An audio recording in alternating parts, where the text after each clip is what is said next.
And we are live. Hey, everybody. How's it going? I'm Nerdarchist Ted from Nerdarchy for Nerds by Nerds. Hanging out with a nerd here. Nerdarchist Nate, or Nate the Nerdarch, however you wanna call it in. It is the last of your subs, unless something horrifically goes wrong. Dave should be back with his regularly scheduled program on Monday, fresh from Origins, fresh with loads of awesome stories, who he met, what he did. But speaking of Origins, I spoke to him this morning, and dude, he has totally only run into 3 Nerdarchy fans. So if you are listening, live, or you hear this later, and you are at or going to Origins, go find Nerdarchist Dave. Go, I don't want to say tackle him, because that's what he would say. That's what he would say to you, referring to me. Yeah, they might actually think you're But serious if you say it. but go find him. Go hang out, chat with him, push him into running some games.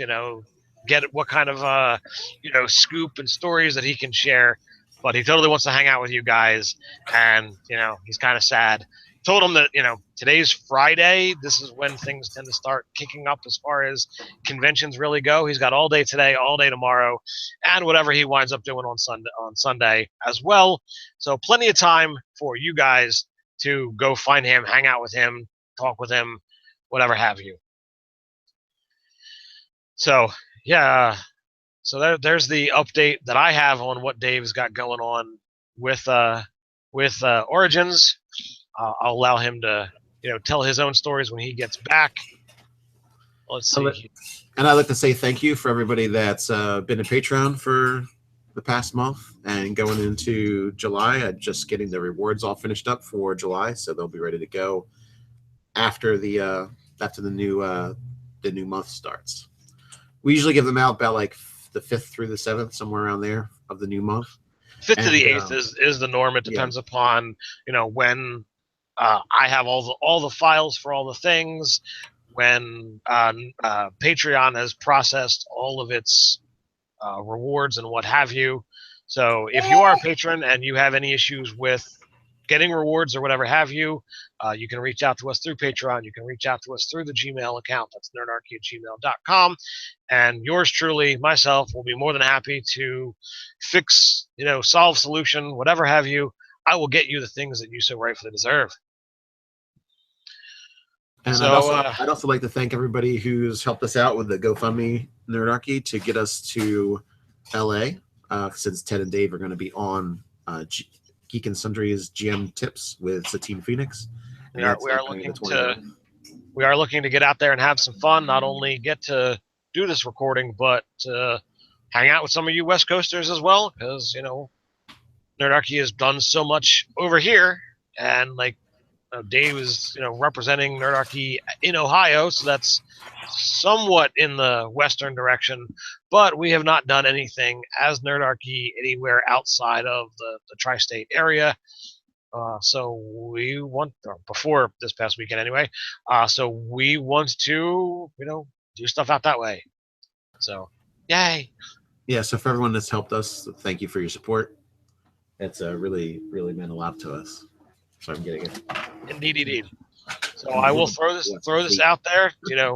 Do you guys have any questions? Do you have any concepts that you would like Nate and I to talk about today?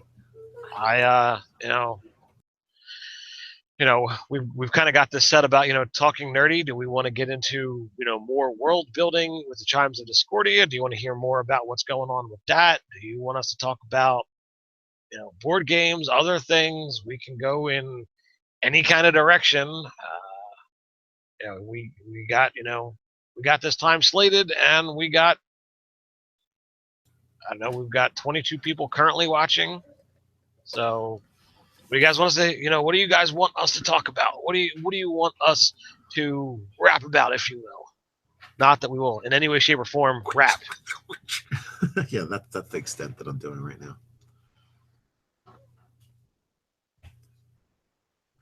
Any ideas what kind of weapon a vampiric fallen Aasimar would use? I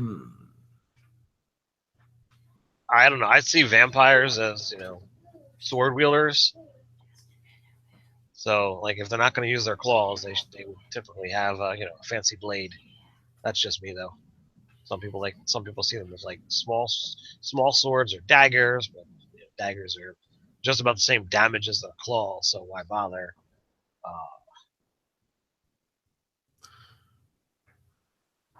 Would not be a wooden spear, I tell you that much. That would be pretty cool if used like an what are those arbalist kind of style recurve and used metal arrows. That would be pretty cool. Okay. They've got the strength for it, so why not use metal arrows? Be interesting. So we got, you know, somebody saying, you know, a rapier, a sap, a blowgun. Jimmy wants to know, tell us about an epic character death in one of your games.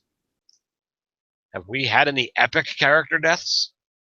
I know we've had character deaths over the years. Ryan holding the current record of deceased characters at our table. We have not lost anyone fighting the good fight, like the boss at the end kind of fight. I don't think we've lost any of those people. Our character deaths have always kind of been kind of quirky and strange, and our near character deaths, I think, are funnier than the actual. Well, yeah, it's hard to you know, pass up the rogue crit failing a crit. He rolled a 1, which caused the attack to go wild. It crit failed, or sorry, it critted on the attack roll on the wizard, who then dropped his torch onto himself, lit himself on fire. Then somebody valiantly decided to just throw the unconscious wizard into the water to put him out. It was the wise monk, which was me. That I think is the craziest scene, though. And he lived. And he did live. So otherwise, it would have been in the halls of the epic character death. Death by party members. Then we would have not had the wonderful you know, morbid Giles for the rest of that particular game. And then you know, we would not have ever gotten to the moment where Dave takes you know, his character's love interest and uses it as a yet another NPC in a kind of sort of evil game, and therefore, you know, leading to the events that, you know, Jim is still upset or distraught over to this day. But that's kind of pretty much your fault. Let's be honest. What, my fault? Just because I, you know, took my spiked armor and grappled the sylph and, you know, threw it to the ground? Yeah. Well, first off, for wearing spiked armor, because that's just stuff's not legit as far as I'm concerned. Second, you know, there's other things you could have did that didn't involve damaging the sylph, but you know, it's true. But you know, it is Jim should really be blaming you. I think he just. I think I passed the buck when it's like, well, I was just role playing my character. Just role playing my character. Dave put the situation out there. That's what all those jerk people that play jerk PCs say. I was just role playing. I'm sorry, you've got a problem with him. Now I'm waiting for the comment from Comic Book University to say, you know, oh, there's more Ted being arrogant. So we have had characters die because players did something stupid and interpret Dave's word as, oh, we're a second level party and here comes a giant. Let's attack it. Like when you got drop kicked by a giant. So that was myself and Ryan. We died. The rest of the party was smart enough to not attack and actually engage in the role playing that the scene was meant to do. I was bloodthirsty all night. I was looking to just kill stuff, and Dave refused to give any combat encounters, and anything that looked like it was the closest bit of combat, I was like, all right, I'm doing this. And then you're like, I need my fix. I need my combat fix. I got to roll these dice and they need to make the noise. But that was quite a long time ago. We had another time where it was very late. Everybody was tired. Dave had given us multiple warnings about, be on the lookout for this. This is a dangerous place. You shouldn't do this. You shouldn't do that. The whole party pushed on. We carried through the night because we thought there was a time limit on what we had to do, and we got into a fight we shouldn't have, and every single one of us died. To my knowledge, the only actual TPK that happened in at our table. So I'd say the dumbest character death was there. Well, I mean, there was Ryan not paying attention to his hit points. Well, I don't. We've talked about that one a number of times. I'd say you getting drop kicked by the giant is probably the dumbest character death. Hey, I mean, how else does a giant move through the trees except crashes through them? So I interpret it as charging, not like fleeing. So, is what it is. Well, I mean, yeah. You live, you learn. Yeah. And sometimes, hey, it can save your character's life. Ask for clarification.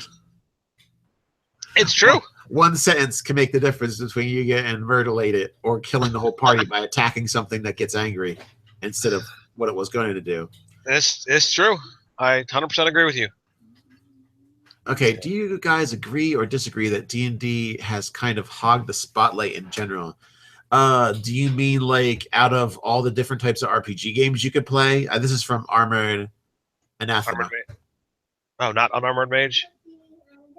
Or Heavily Armored Mage? Maybe Armored Mage also asked it? No, it's Armored Anathema. Do you guys agree or disagree? I will disagree at this point in time. I think there are enough things out there that, while D&D might be the biggest, I don't think it's got the spotlight. I think there are enough games out there that people are moving in other directions. There are people who are being exposed to tabletop role-playing games in a situation that's not D&D, which means the spotlight isn't there because that means that's where everybody starts. So that's my opinion. I wouldn't say it's hogging the spotlight. I'm just, if something, it's the age of the internet, we can find out about all kinds of goofy games. And if some of them are actually really good and legitimately better, then they're going to come to the forefront over time. So it's not like, if it was the 85 still, and there was the amount of games that there are, but no one would have ever heard about them because of D&D, then you could say, yeah, that's hogging the spotlight. But nowadays I could type in RPGs that aren't D&D, and I bet there's 10 articles written by people who don't like D&D that have said, here are these other awesome games, play these and check them out. So I mean, well, pretty much. Hopefully there are some articles like that, because I just assume there are. But there's no hogging the spotlight. There's people like playing D&D. I'm not really interested in some of the other systems, and because I can do a lot with what I get out of D&D. GURPS has been around for a long time, and I have talked to many people who feel like, okay, well, D&D might be the biggest name in tabletop role playing, but like it's not a system for them. They don't want to get bogged down by the overly fantasy about it, and that's why there's GURPS, General Universal Role Playing System. So it's what's out there. Now, I personally, I've never read or played a game, never read the system for GURPS. I've never played a game. I know very little about how it works, but I know for a long period of time it's been out there, and other games have kind of taken that direction and said, okay, well, I'm going to do this. About 2 years ago, when we went to Philly GamesCon, we saw people who were playing other stuff. Dungeon World has got a big following for people who like that style. It takes a certain type of player, because as a player, you actually have just as much agency on the game as the DM, as the GM, whatever terminology you want to use. So that was something new to get used to, when it's like, oh, well, I want to do this. Okay, just do it. That's what the rules are about.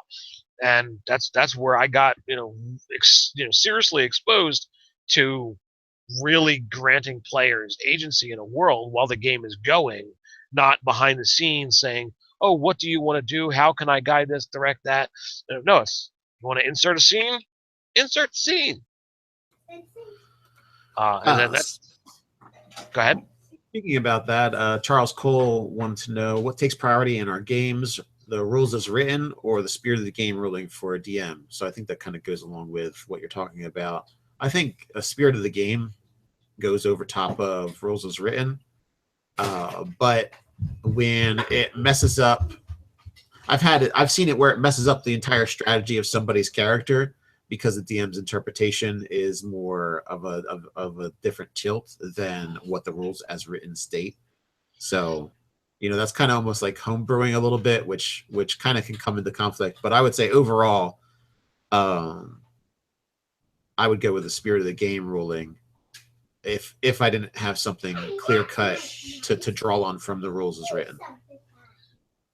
I would say in most cases, like rules as written, especially with 5th edition, like they've got things solidified. So as like a lot of times it's going to answer your questions and it's not a problem.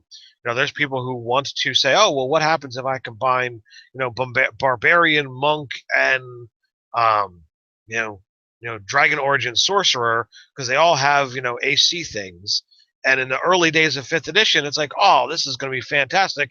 I can make a character with a fantastic AC without armor. And then they clarify that, oh, well, in this situation, anytime you calculate your armor class, you can only use one set of calculations. It's actually in the book, so right. Well, but it's easy to overlook the one sentence. Right, and for there's all the cool, awesome armor classes you could have. There's a lot of little things that are clarified as a one sentence somewhere in the book, or like they didn't make it into the book, and it's just you got to go to the sage advice to get the legitimate answer to it. But in the early days, I didn't see that thing, and I thought this was fantastic. Well, it breaks the game if you want to do that, especially because all of those things are literally low level, like 1 level snags for how to get those things. So it's like, well, yeah, of course I want to add my constitution, my dexterity, and my wisdom modifiers to my armor class. Why wouldn't I? But that breaks the game. Now, if you have something that you build a character off of an idea and a DM is interpreting something differently than the way you interpret it, and there's no clarification on the rules, then it's always best to talk to a DM and find out how they deal with X, Y, and Z. I've done, I've gotten in a lot of Facebook group conversations for the 5e group, and some people feel that observant, getting the +5 to your passive perception, plus expertise, and a decent wisdom score really breaks the game, because you can, if you see the character build that we did for my eyes character, that you can get to, a decent passive perception pretty easily, and people think that that's broken. Well, some DMs would say, okay, well, there's a number of ways to deal with that. You've got invisibility, you've got magic. If a character is moving at regular speed, you could deduct what kind of light source is there. Is it dim, is it low light, is it dark? Is it just someone in the darkness spell? So there's other ways to counteract that so that you can still do the things that you want to do. Well, when I brought up a lot of these things, players, or some of the DMs, like, well, and in my game there's no this or there's no that, so I do think this is broken.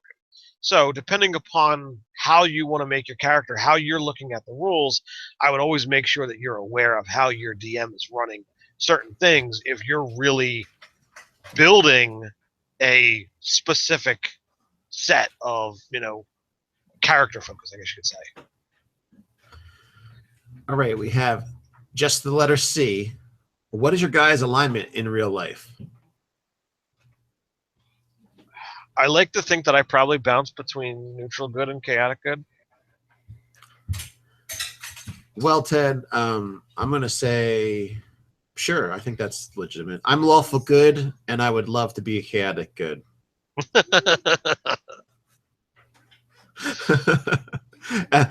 I think in certain extreme situations, I could go chaotic good, no problem, for like a day or two, and then once the situation is over, then I'll go on back to lawful good. So under duress, I feel like I would be chaotic good. I don't know. The alignment system is one of those things that I think is very wonky. It's been in the game for many years, and there's just some things that it's like, well, people don't always stick to this box. There are situations that tend to break that norm. I mean, our fans are literally all around the world, and once you start driving and get behind the wheel, some people view the speed limit as this is a rock solid. I cannot go above this. Other people consider it more of a guideline, and other people just don't care at all. Well, that's one particular rule. That's one particular law, and society as a whole treats it differently. So individually, how you interpret that to that one thing, how do you specify alignment related to that versus I'm not going to murder people. I'm not going to break into people's house and steal their stuff and all of this other stuff. But I got a heavy foot. So what does that mean? Well, I would say that that's kind of a very more two-dimensional way of looking at lawful good.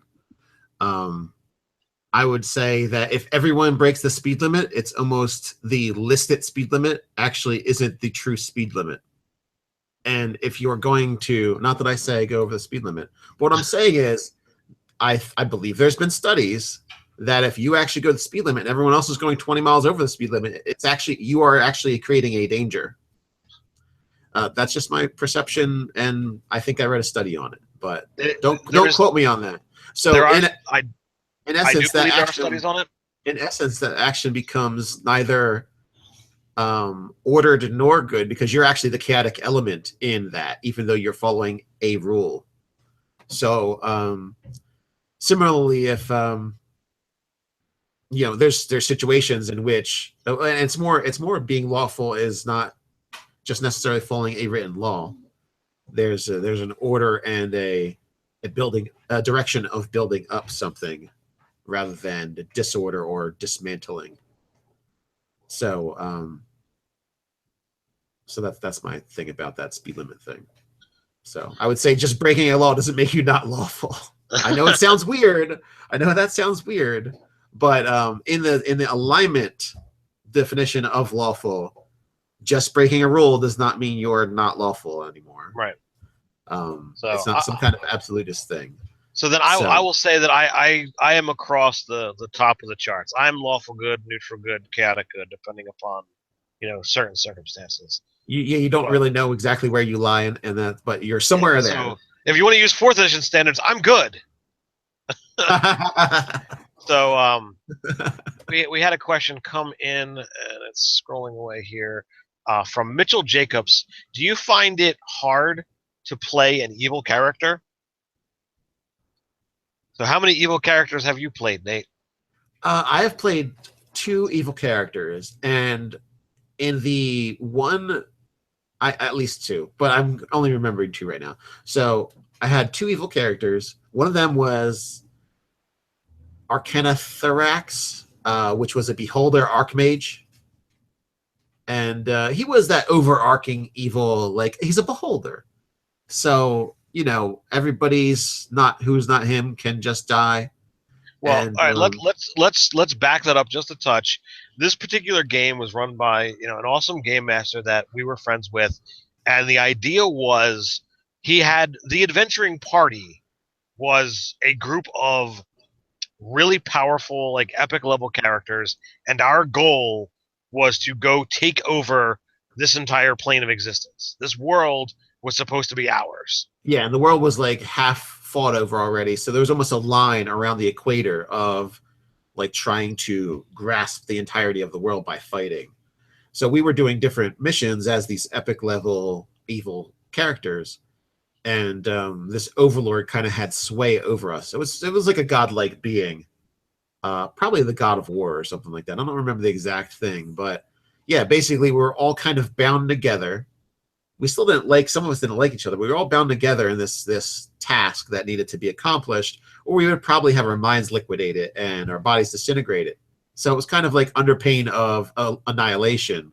We were all together in a group, and that was actually a lot more fun than other types of games that I consider like evil games. And then I think in that game, I also had a previous character, was a Death Knight based on the concept of shadows, and it actually had it back in the day. Death Knights had armies of undead, and I actually had armies of shadows that lived within inside me. And it was all the past. My thing was, it was all the past people that I had wronged or killed throughout my life, kind of tormented me and bothered me. So he had the kind of like tormented element of his wrongdoings, and he had a mount. It was a half. It was just like a shadow dragon or a half shadow dragon or something, and he was actually underpowered for the game. So he was defeated quite early, and I was given the option to make a better character, in which that's what I did, and I had made the Archmage, Beholder. And I had a lot of fun with that game, and it was overarching terribleness. So like you didn't like do terrible butchery. You were like, oh, we're just going to defeat these heroes. We're going to defeat this town, and then that was, it wasn't like, it was evil because you were defeating good people. It wasn't evil in like terribleness. And I felt like when I play, my least favorite character I've ever played was my Psionicist that I played in Andrew Knapp's game, which was a Githyanki game.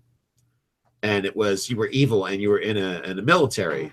And it just rubbed me the wrong way overall. I liked that they were doing something interesting and that it was with the Githyanki.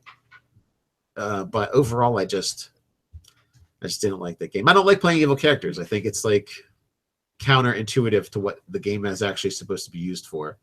So I did enjoy the one evil character I played because of concept and other things. And I like in one game, I really enjoyed that stuff. And the other game was just kind of like, I just didn't enjoy the game. I didn't enjoy being in the game. I didn't enjoy participating in the game. But I like him as a DM, and I like his DMing style overall.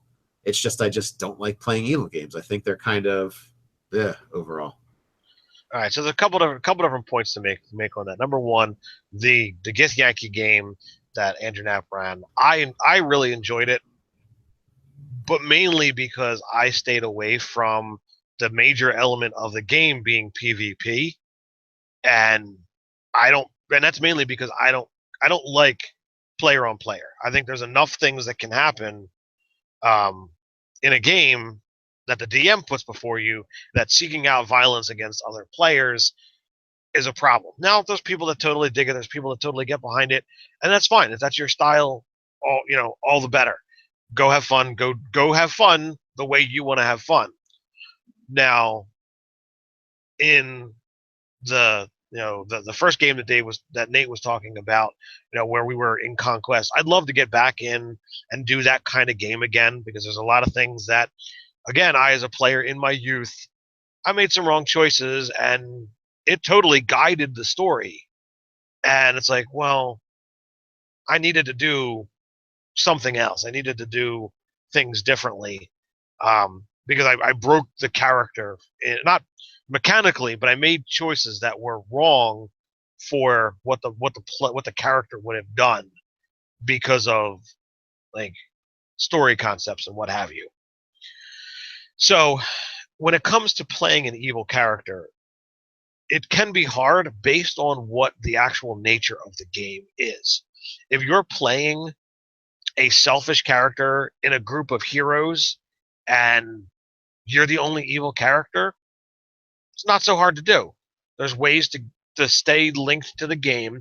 You could be selfish. You could care about money and treasure and what have you, but still go do good things, because it's not like you're, some masochist that wants to, terrorize towns.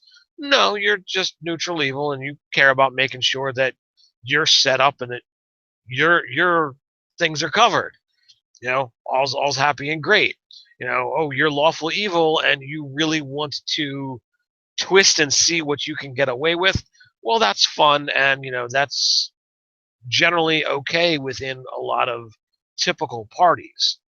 It's when you get into the maniacal, chaotic evil that you're hard to predict, and you're willing to slit your fellow adventurer's throat just to see how everyone reacts. Well, yeah, that's a challenge to play, because no one in the party's gonna want you around. There's no need to keep you, because you're a detriment to the party, not an asset. So as long as you remain an asset to the party, your role-playing issues are just, okay, this is just a challenge, and can add a lot of fun to the overall game. It's just you've got some idiosyncrasies that you have to work out.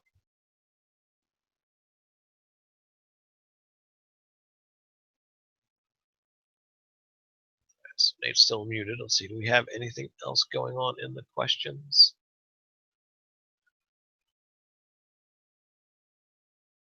I'm not seeing anything else here. It looks like they're all just still talking to themselves. So what do you guys do you guys run evil campaigns? Do you play a lot of evil characters over the scope of your games? How is that generally run? I've had games that have been run in our world, in our setting, in our table, where yeah, you've got characters that are working behind the scenes doing a variety of different things, and okay, they've got to manage their own issues, their own problems with what the group is doing. There's times where, like, Dave ran a game to check out the witch hunter, the blood hunter, and the three of us, Nate, Ryan, myself, we were all using archetypes of the blood hunter, witch hunter, and Ty comes in as a cleric, and it's like, okay, yay, we've got staff writer, Ty, who's going to join our game, but because all the archetypes were filled, it's like, oh, well, he's just being a cleric, no big deal. And spoiler alert, we get to the end of the game, and he totally turns on us, and it's like, oh man, this guy's evil. First time I'm gaming with Ty, and he's trying to kill us all. Not cool. It was very Cthulian. Never trust the cleric. They're most likely a worshiper of the dark god. Which is just so amusing, because I tend to play clerics, and I tend to play good characters. So or in a game like that, they might confuse you for an agent of the dark god. So you're either going to get killed by them one way or the other. Just one of them thinks they'll be good while they're doing it, and the other one thinks they'll be good for their master while they're doing it. But I like that game overall. It was neat. Yeah, I mean, jumping right into a 15th level game, it's pretty crazy. But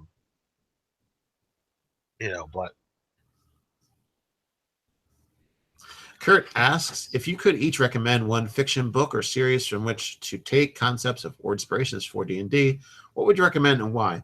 I like the Mistborn series, and I cannot recall who did that right now. Blast. I actually really like him. I just am drawing a blank on his name. But anyway, he took over for the Wheel of Time, the end of the Wheel of Time series after the author passed away. So that person. He did the Mistborn series, and he also finished off the Wheel of Time. All right, so I like the Mistborn for the interesting way that they do kind of physical, like magical effects. And we have Sanderson. Brian F is ringing in that it was Sanderson. Thank you. Yep, Sanderson. Yeah, I've got Martin, Ruffus, all of this is like going around in my head, like, oh no, not those people. I know they're not the one.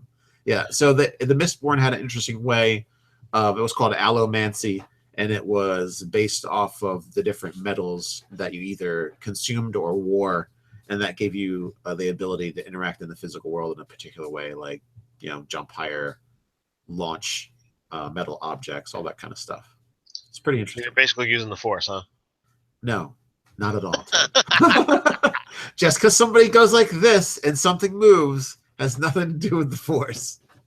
It's like this, man. It's like this. He did not. That man did not invent the concept of telekinesis. Okay. Nor mind control. I love razzing you about that. So, like, my go-to for any book recommendation is always Dresden Files, but there's not a whole lot of inspiration for D&D that I would be able to use with that. So I do have a couple others that are from, well-known authors, and I'm trying to remember the series with Gary that Salvatore did. Do you remember the name of that one? Oh, you're talking to me? Spear Wielder. That's it. Spear Wielder's Tale is a fantastic fantasy-esque series. You do deal with a tiny bit of modernity as Gary always starts off and ends each book back in the modern world, before he gets thrust yet again into this fantasy series or fantasy world. It's fantastic. I love the take on elves. I love their take on dwarves. And if you're looking for an actual setting, it's a really cool setting. I would wind up working with that. But then I can't go without mentioning Jim Butcher's Codex Alera series, which is really fantastic, and I really wish that he would decide that he's going to write more in that world. But I'm saddened to think he's got no plans to do that. It's only a 6-book series. I think that story pretty much went to the conclusion. But there's other things that you could do in that world. Well, we don't need to just stick with Tavi. You write in other timelines, other areas, other characters. Plenty that could be done. There's nothing more that needs to be done with Tavi, unless you wanted to, get into the next generation. That's the similar thing with like all kinds of stuff. He could do like 1,000 years from that, or you could do 500 years or 100 years, or there's plenty to be done. I mean, there's definitely plenty to be done, but I feel like you could say that with a lot of series. That's true. He told the most. I feel like he probably told the most compelling story out of that series. Now that it's over, everyone that's interested in that series could go for more. Yeah, I understand that, but that's kind of like everything, every book series that you really get into, and it has an interesting world. You could. The reason I bring it up is because in that world, everyone has access to all of the quote unquote humans have access to magic through these elemental creatures that they call Furies, and each depending upon what linkage you have, you can do magic powers based on these 6 different Fury types. And some people have 1 or 2. Some people wind up having 3, but depending upon what you have, typically the Fury themselves are weaker the more you have, unless you've actually got nobility, and then you might have access to all of them. And it's a really cool series, and it's a really fantastic world, and every single other race that's there is a unique race. It's not like we're going to bring in elves, we're going to bring in dwarves. No, you've got the Canum, which are like these wolf-like races, and then you've got this Yeti race, and you've got these primitive savages that have their own magical bonds with animals and what have you. It's just really a fantastic world. I wouldn't know how to go about playing that in a D&D world, but I'd love for somebody to RPG it. Oh yeah, absolutely. Eric Kern, are you done with that topic? Yeah. I don't want to cut you off. Eric Kern asks, would a Dragonborn vampire retain their breath weapon? I say yes, because Dragonborn, it's a magical effect. It's not like a biological function. It's not like burping. I don't think vampires burp. I would agree with your answer, not necessarily That your. vampires don't burp. No, I would agree with, you would retain the ability. I don't know how much of it is biological and how much of it is magical. But like literally it says like you become a vampire, this is what you get. Unless it specifically says you lose access to this, then there's no reason why you wouldn't lose your breath. Why you would lose your breath weapon. There's nothing to me that says you lose it. So there's this ongoing thing in the chat with Kyle Ellis. It's talking about different races and orcs and all kinds of stuff, and kind of like mashing everything together and what kind of like society. So I guess it's the conclusion is a merit-based society, but you're saying orcs would be best because they could just interbreed with everybody. So you'd have like kind of like a whole bunch of half-orcs in the end. Is that what I'm getting out of that? I need some clarification on that. That's kind of a interesting train of logic going on in the chat that I wanted to bring up. Since the chat disappears after the video is over. Yeah, there's always a sad point that the great content that is just our awesome fans communicating with each other, with us kind of in the background. Who knows? Some of them might even just mute us just to chat with them. But there's a lot of great stuff that's talked about, a lot of great stuff that's done. So if you have the ability and you're listening to this not live, to join us for a later chat, the awesome fans, they get into some weird and wacky stuff sometimes. It's totally worth reading. It's entertainment in and of itself. Let alone being just to come for the chat. Get in there and engage. So I would say, Kyle, to counter your ugly world, but like a unified, probably working best together world, I would say that tribalism, the idea that people find differences in others and then separate each other and discriminate based on those differences. And I'm not talking about outward features. I'm talking about ideas and thoughts. And I like to eat ham sandwiches, and all of my tribe likes to eat ham sandwiches, and then maybe somebody else doesn't like pigs or thinks you shouldn't be able to eat them. So there's a divide in between the people who like ham sandwiches and the people who do not like pigs. So bam, there's a problem. There's a conflict. There's a point of conflict. So I would suggest that everybody that's a half-orc that was descended from elves and half-orcs would think differently about people that were half human and descended from that. There would just be different cultural design and as well as other things. I don't know. Is it just half-orcs can breed with other people, not just humans in 5th edition? I don't know if they don't really get much into that, but let's assume they can breed with elves and halflings and all that kind of stuff. If they there's a lot of things that are done, and it becomes a question of, okay, well, what happens if an orc and an elf mate? What do you wind up with? Is it a half orc or is it a half elf? Well, I guess it would be what race you favor. So, as the offspring, which race do they favor? Right. So it's all kinds of craziness that can happen. When you can end up with a person that's more statistically human, they've got the more human-esque traits out of that. Who knows? But Kurt wants to know what kind of weapon would Nerdarchist Domo wield. I was thinking Great Club. That to me was the first thing that popped into my head. I really think he would just wield his tremendous girth and just smash into people and headbutt them, or not bite. Not bite. I mean, come on! Look at the size. Look at the size of that. Or munch on them. Well, he headbutts them to stun them and then bites them. Bites their head right off. So he's got a stunning attack? Yeah. He's stunningly adept at attacking. Not just stunning? Not just stunning. So we've got over here, Jimmy McCoy says Domo is a tavern brawler. Yeah. Yeah, the tribe of the ham sandwich. I agree, AJ Kinley. How's that for discussion, Comic Book University? The tribe of the ham sandwich.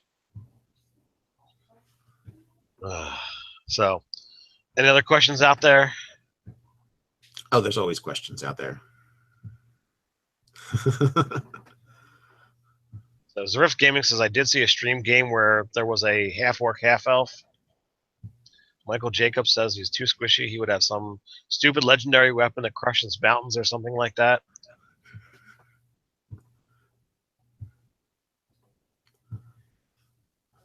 AJ Kinney says Domo is a monk barbarian. Oh, Uncle Pete.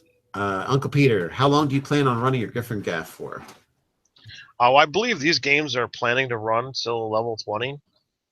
My game is currently the level 14, so they're trying to close in on finishing up the the destruction of the spear, which hasn't reared its ugly head in a handful of sessions. So I'll have to try and torture them next game.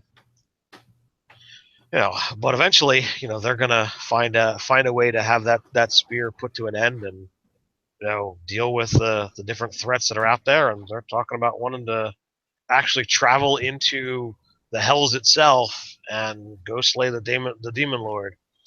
So I imagine that once that kicks off, Narkitas' destruction will end that game one way or another. Either the players, huh? Bum, bum, bum. Either the players may make it out of the Hells, successful in their mission and greatly change the landscape of the world, or they all die a fiery, bloody death, and nothing changes. No, I got to figure out contingency reincarnation by then. If I haven't sacrificed myself to destroy the spear or whatever, we'll find out. Bum bum bum. So Comic Book University wants to know why I talked to him about the ham sandwich comment. It's because of your lawful boring comment earlier about us talking about speed limits. That's what that was for.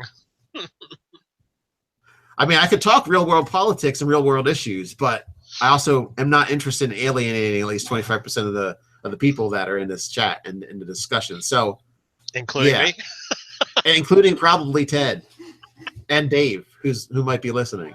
So yeah, so that's why I choose to talk about speed limits and not and all the things dealing with that concept and Tribe of the Ham Sandwich and people who don't like ham sandwiches.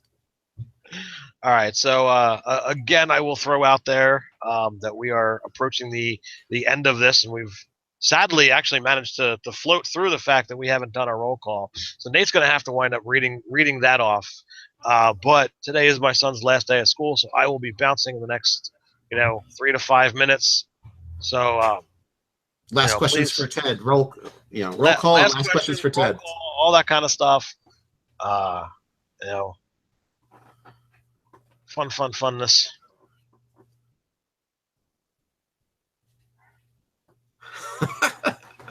So we got New Mexico. We got bouncing.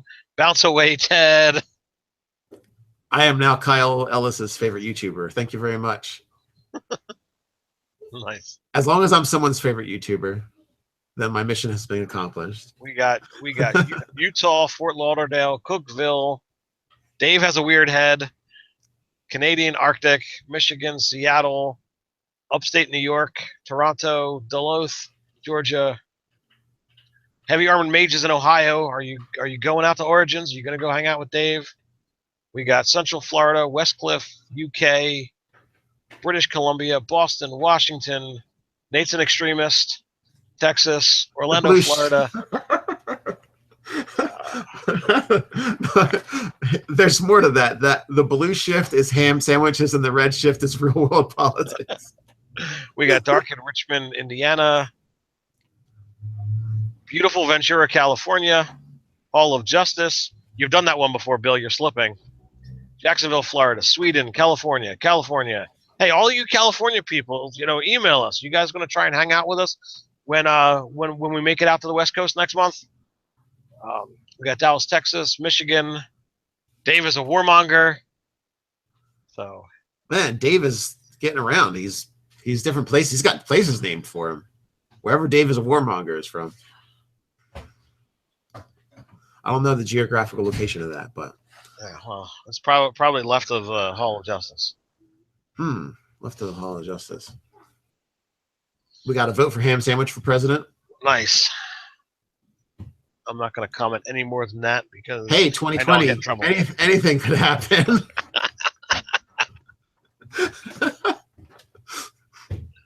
So everybody, I want to give a big shout out, big thank you.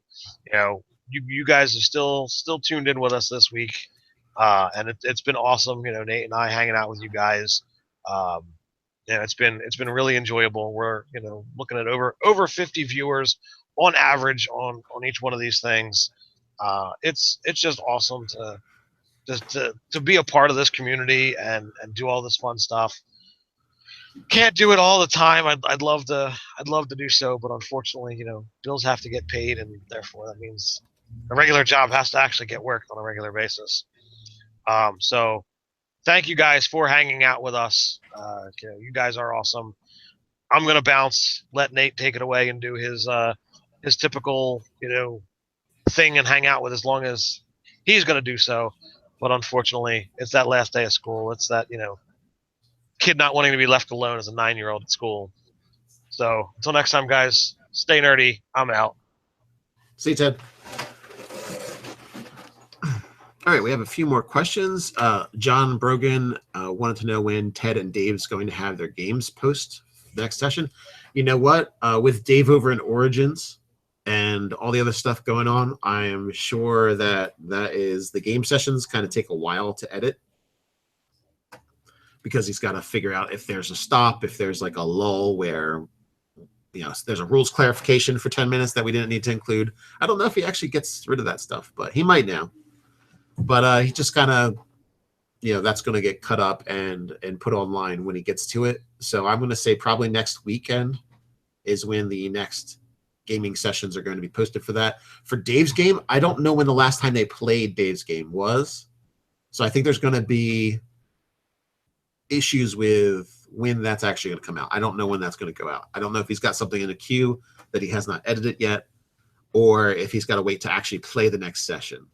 So that's where we're at on that. So I'm expecting next weekend we're going to have the Griffin Gaff campaign, at least one of them, most likely Ted's section up.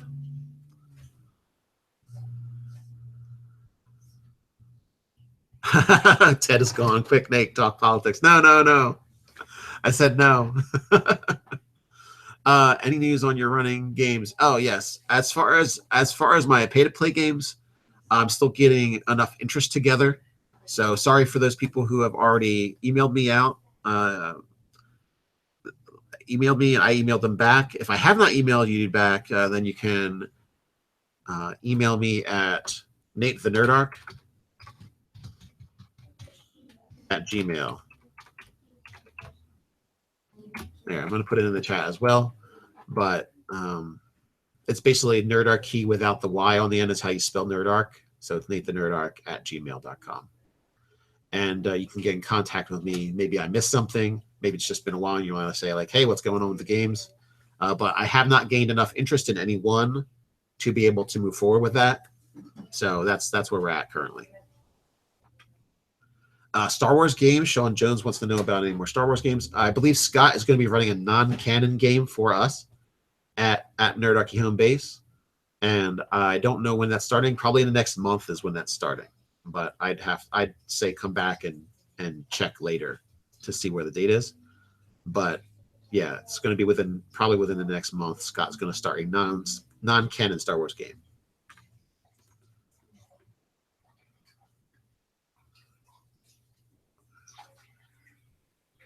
Something about making a bouncing or jumping character. I actually really like that idea because having a ring of jumping is really cool, and I used it. I got that and a lance, so I was kind of like a dragoon from Final Fantasy days. If anybody remembers there was like a dragoon character that jumped around in plate mail or whatever. So I had a fun playing like a dragoon with launching spear attacks and halberd attacks at people while I was leaping around. So having a character that was maybe a monk that had a ring of jumping and had access to other things, I think that would be pretty cool. Because you could do some. And the one thing would be the monk would be important because you'd have to have the slow fall, I think, for the way down. Because I think you can jump. I mean, you know how in most games, if you're on a level field and you jump, no matter how high you jump, when you land, you're still okay on the other side as long as it's level. But I think in D&D, if you jumped 50 feet into the air, landing, I think, should probably still hurt you technically. Because you magically jumped. You know what I mean? Like, I don't know if there's rules on like not taking damage from the jump if it's large enough.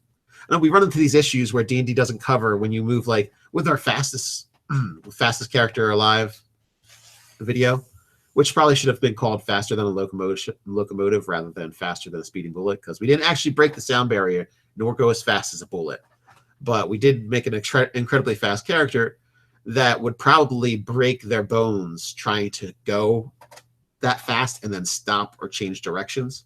It'd be like breaking and twisting and rupturing kneecaps and stuff. All kinds of crazy stuff would probably happen to that person's body going 500 and something miles an hour on the ground. I think that's how fast we got them to go. So yeah, so there's certain things in D&D that just aren't really calculated. Like if you jump super, super high, can you land without hurting yourself?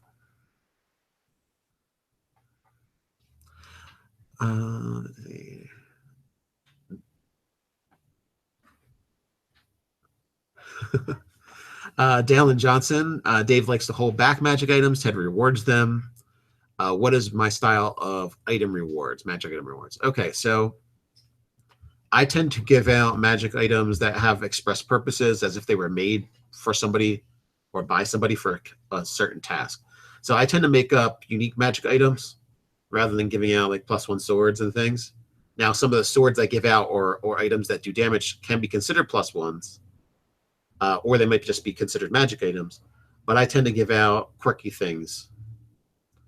And so Ted does that kind of style as well. He'll give rewards that, cloaks that stay clean forever, or cloaks that keep, will always keep you dry and comfortable, which is kind of like a cloak of warming, cloak of like against weather. So I tend to give out magic items like that, and then eventually, like as people get to higher levels, I'd give out things that are more like considered legendary type items or rare type items. But I will give stuff out of the book, but I don't give a lot of stuff that's just generically out of the book. And I'll usually describe them in a different way than what they're seen as in the book, so you kind of don't know what you're getting. And my favorite thing to do with magic items is give magic items that they're open to being better than what you think they are, but they're not necessarily planned out that way. So, for example, I gave out a pair of spider slippers that gave you spider climb. And that's all you knew about them, was that they're spider climb. That's after they've been identified. But what I wanted to do was, if you stayed attuned to it for a certain amount of time, you could actually leap, like kind of like a jumping spider. So kind of, if you keep it long enough and you use it long enough, like after a certain amount of activations or a certain amount of months of attunement and use, that they would do something else as well. So it actually would benefit from not just switching them out all the time to different people. Like, oh, here, put on my spider climb boots because you need to go someplace. I was like, well, no, like you get kind of attached to the things that you have that are magic. I mean, if I had a magic item, I would not be lending it out. Just wouldn't be lending it out because it's probably unique. It's probably, interesting, or like a legendary type thing that isn't just, you can't just go to the store and buy it. So if it's one of a kind, I feel like it's special. And if I make it seem one of a kind, like I made those spider boots that I gave out, the spider slippers that I gave out, seem like one of a kind by how ornate they were. So I kind of go for heavy description on magic items, even if they're just kind of magical, because they were special and important to somebody, and the person that made them for the use it was. So that's what I go with.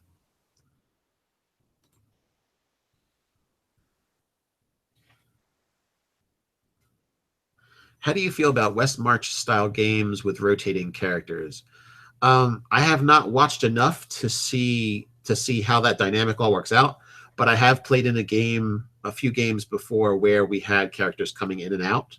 of the gameplay, and I don't see an issue with it if you're not able to play and you've got to eventually leave, and it's just known that everybody is going to eventually leave, or some people are going to rotate out. Kind of like you have like if you had your core class of, your core set of characters, maybe two or one, like 1, 2, 3 in a group of 6, and then the rest of them were transient. We're going to come in and out, or come in for a while and leave.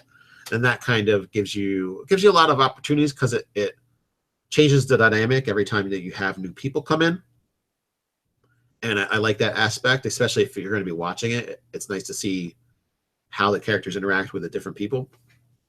But I would say that for long arcing stories, and what was it? It's been like 2 years for the Griffin-Gaff campaign, and something that happened like a year and a half ago for Scott Garabay's character just came to a head in his apprentice, affecting the goings on in Griffin-Gaff. His old apprentice that he put aside due to, I guess, his love for him and his worry about his safety, he put that apprentice aside, and that apprentice went off and did his work and what he was doing. But what ends up happening is that apprentice then affects the world. But so like a year and a half later, after Scott's character made that choice out of, his character's love for his apprentice, he said, please stay out of danger here. I'm going to cut ties with you. Go off and find a new master. Go live your life. Be alive. So after he did that, a year and a half later, it comes back that there's like fruition from that event and that's choices. And you can't have that when you have cycling of characters. So that's what I would say is the major negative. If you normally play long-term games, if you're going to rotate people out all the time, that's a major negative, is not having those long arcs of character development, because you won't see it because you're not there long enough.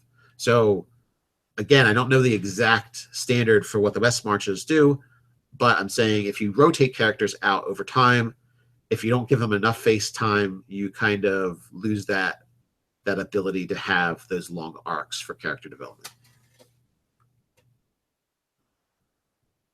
Rob Cabe, hope I'm saying that right. How do you get back on track once a plot has gotten derailed? All right. I probably, if we're going to go with the derailment concept and the train metaphor, I'm going to say that you can always move the tracks if you need to, and you can always bring something that the players are going to find significant into their life, into their like kind of where they're thinking and where they're going with what's going on. So, for example, if your players have gotten derailed and decided to go farm, well, maybe something happens where, because they did that, the big bad is going off and doing his stuff and, raising crops to the ground now. And let's say, oh, well, you let the warlord go for so long instead of fighting him because you wanted to go off on your little side quests that became your main objective. So now for some reason, you're farming or whatever, and now the warlord's shown up and he's stealing people's farming goods and produce because he needs to feed his army. His, might be a bandit king or something like that. So that's the story. Even if they're ignoring your main plot and your main plot hooks, the story's still continuing. And pretty much as long as they know the story's still continuing, when they hear about something that they should probably deal with and they choose not to deal with it, it's going to deal with them. So, and that's not, a lot of people, I mean, there's some people who are like, everything is railroading. But you know what? If you've made a section of a story and it's in existence in your game, it would actually be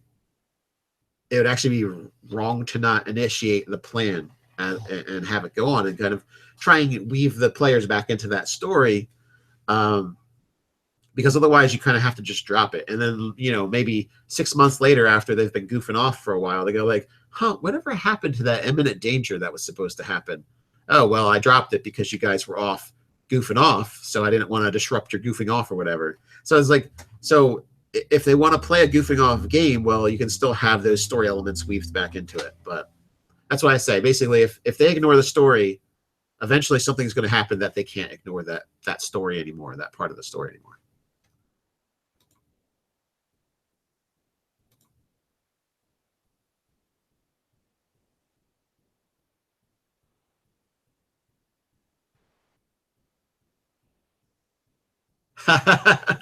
Yeah, Godly Darkness. It's a good question why they're asking me about getting back on track, because yeah, the chat as well as myself, we can get really off track very easily.